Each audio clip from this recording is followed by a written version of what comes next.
What's up, guys? This video, we're going to be breaking down the 2022 Tennessee Volunteers football schedule. Just going through predicting wins and losses and just talking a little bit about the matchups in each game, what to look out for, stuff like that. First game of the year, we are playing at home against Ball State. This is a game that Tennessee should win easily. I don't expect to slip up Ball State out of the MAC. I believe they had 4 wins last year, so not a great team, not a good team at all. A small conference. This should be a walk in the park. I expect Tennessee to win by 30.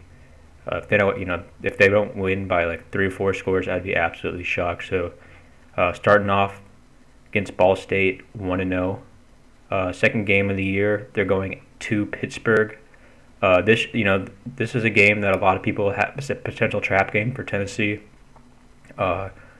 Pittsburgh came into Neyland last year and won, but last year Pitt had Kenny Pickett, one of the best quarterbacks in college football, as well as Jordan Addison, one of the best receivers. He won the Blitnikoff. He's since transferred out to USC. So, there's a lot of production on that offense that's missing compared to last year. Pitt does have a quarterback transfer coming in from USC, Keaton Slovis. I've watched Keaton Slovis the last couple of years. He's a good QB, but I don't think that he's on the same level as Kenny Pickett. So I think that as far as an offensive perspective, they're not going to be as dangerous as last year. They do have a good defense, especially defensive line. Maldonado leads the line there for Pittsburgh. He's definitely going to be an NFL player. But Tennessee's offensive line returns 4 out of 5 starters, and that was there's a lot of high, NFL talent on that Tennessee line. I believe a lot of high quality recruiting. A lot of 4 or 5 stars on that line. So I think they should be able to hold up against that Pittsburgh front four. It'll be an interesting matchup. I think it'll be a good test to see where the Tennessee offensive line is at because, Phil Steele has that Pittsburgh defensive line as one of the top 5 in the entire country. So it'll be interesting to see how that matchup plays out with that Tennessee offensive line versus that Pitt D line. But overall, I think that Tennessee should be able to go into Pittsburgh and get this done. I think Tennessee would have won that game last year in Neyland had Hendon Hooker played the entire game. Joe Milton played the first half. He was still the starter at that point. Suffered an injury in that game, and that's where Hendon Hooker came in and then, kind of just took over from there, had one of the best seasons a Tennessee quarterback's ever had. I think that Tennessee goes to Pitt, gets it done, and starts out 2-0. Third game of the season, they're at home against Akron. Akron is a team that won 2 games last year. This should be another cupcake win for Tennessee. Akron does have a wide receiver that transferred in from Pitt. He's probably going to be the best player in that offense, but I don't think that they should test Tennessee really at all. I think that Tennessee should cruise to a large victory in this game, start out the season 3-0. And then the first conference game of the year against Florida at home in Neyland. I think this is a case of I think Tennessee can get a win here against Florida. Florida, their program in general kind of trending downwards. Had a losing record last season for the first time in a long time. Finished 6-7. A lot of players transferred out, but they do have a dangerous quarterback, Anthony Richardson, guy who's a dual threat, exciting player to watch. They've got talent at a lot of positions. They've got a lot of 4 or 5 star talent on that offensive line. They got Justin Shore, who transferred in from Penn State. Was a former 5-star recruit out of high school. They got Xavier Henderson, a wide receiver as well, another former 5-star. They've got players. They got running back. They're deep at running back. Lorenzo Lingard, another guy transferred in from Miami, former 5-star recruit, as well as a couple other guys. Forgot their names right now, but there's no lack of talent at the skill position areas for Florida, even though a lot of guys have left. In the defense, they have talent as well. They have Brenton Cox. They got a bunch of talent on that defense as well. But I think that it's the first season with Billy Napier coming in from Louisiana, making the change. I think that Tennessee, has some familiarity and continuity going into year two with Josh Heupel. And I think at home in Neyland is really going to make the difference here. I predict Tennessee to get the win. I'm going to say, 1 to 2 scores, different 1 to 2 score win against Florida at home. Start the season out 4-0. Then there's a bye week, and they go at LSU. This is a tough game. Brian Kelly coming into LSU, his first season. But the swamp is always one of the toughest places to play in America, and LSU has a lot of talent on that team. I would say the one position right now, when I was looking at that LSU depth chart and that roster, where I think they're at the weakest, is at quarterback. I don't think Miles Brennan is a great quarterback. I was never been impressed with him. I think if Brian Kelly sticks with Miles Brennan, I think that Tennessee should be able to go in there, and get the win. If he goes with Jaden Daniels, the transfer out of Arizona State, I think the LSU is going to have a much better season, and could be interesting. LSU has good talent at running back position. They got John Emery, a great player. Also, they got another guy transferred in, Noah Kane out of Penn State, coming home. So that's a great 1-2 punch at running back. They got talent and size on that offensive line. They got Boutte, a wide receiver, another dangerous guy with a lot of speed. The defense, a lot of 4 or 5 star players on that defense. LSU is always a tough place to play. Always have good NFL talent on that team. So I think it's just one of those things where this could go either way for Tennessee, and it's one of the swing games I think on their schedule. This was tough. I was going back and forth on this, but I do think that Tennessee, will lose a couple games that is our swing games, especially this one on the road at LSU. I'm actually going to think that Tennessee's going to lose this game. I think it's going to be close. I think it's going to be a 1-score game either direction.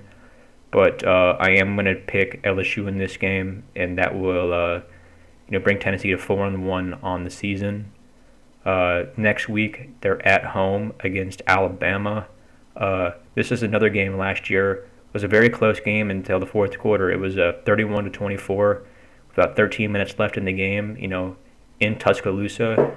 They're in Neyland this year. It's a big difference playing on the road or at home in the SEC. But, Alabama, they're preseason #1 for a reason. Bryce Young returning, best quarterback in America. Got the best head coach in Nick Saban. A lot of players, a lot of talent on that team. So, I think I am going to pick Alabama to win this game. I think it'll be another close one. I think all of Tennessee's losses are going to be close. I think they're going to be competitive in most of their games, but I think there's just too much to go pick against Nick Saban, Alabama. So I am going to pick Alabama here. I think Tennessee will fall to 4-2 here. Next game, they're at home against UT Martin. Should be a cupcake. They should be a blowout. There's not really too much to talk about here. So that'd be 5-2 for the Vols. Next game, they're at home against Kentucky. Kentucky's another team, won 10 games last year. Got Mark Stoops. It's the coach. They got good talent, on offense. They got Chris Rodriguez at running back, one of the best backs in the league. They got Will Levis, quarterback transfer, came in out of Penn State last year. He's a good player. They have a solid offensive line. They got some players at receiver. The defense is solid. DeAndre Square and at linebacker, one of the best in the conference. And they're a solid team, but I think that Tennessee got the best of them last year in Lexington, and I don't think that Kentucky will be able to come into Neyland and pull that off if they weren't able to get it done last year in Lexington. So I am going to pick Tennessee here, get it done at home against Kentucky. They're going to move to 6-2 on the season. Then they have to go to Georgia. That's a tough matchup, tough game, going to Georgia against one of the best teams in the country, the defending national champs. Georgia did lose some players. They lost their 2 best receivers, and George Pickens and Jermaine Burton, who transferred to Alabama. But they still have quarterback Stetson Bennett returning for his super senior season. They got a great offensive line. They got two great tight ends, and Brock Bowers and Eric Gilbert, who should be a huge part of that offense. And they do have talent at receiver. They got lots of 4 and 5 star recruits that come in every single year. They always reload at Georgia. The defense going to be great as usual. I think they might have one of the best secondaries in the entire country this year, as well as one of the best linebackers in America coming back. So, I think that's going to be a tough ask to go on the road to Georgia and get the win. So, I am going to pick Georgia in that game. I think it'll be close. I think it could be a 7 to 14 point loss for Tennessee in that game at Georgia. I think they'll fall to 6-3 on the season. Next game, they have Missouri at home. I think this should be a fairly comfortable win for Tennessee. Missouri, they're into year 2 with Eli Drinkwitz. They got they have players, or they have decent players on offense. They got Luther Burden, the number 1 wide receiver recruit in the country out of East St. Louis. He's going to feature a lot on that offense. They also have some players on defense. They're solid, but the quarterback position is a huge question right now for Missouri. They're still having quarterback battles to see who the starting quarterback's going to be, and none of them are super highly touted out of high school. So I'm not too convinced about Missouri on offense right now, and on defense, I think they're average. I don't think they're anything incredible. I actually think Missouri's probably going to finish 5th or 6th in the East this year, so I think that this should be a comfortable win for Tennessee at home. I think they'll move to 7-3 at this point. Next game is at South Carolina.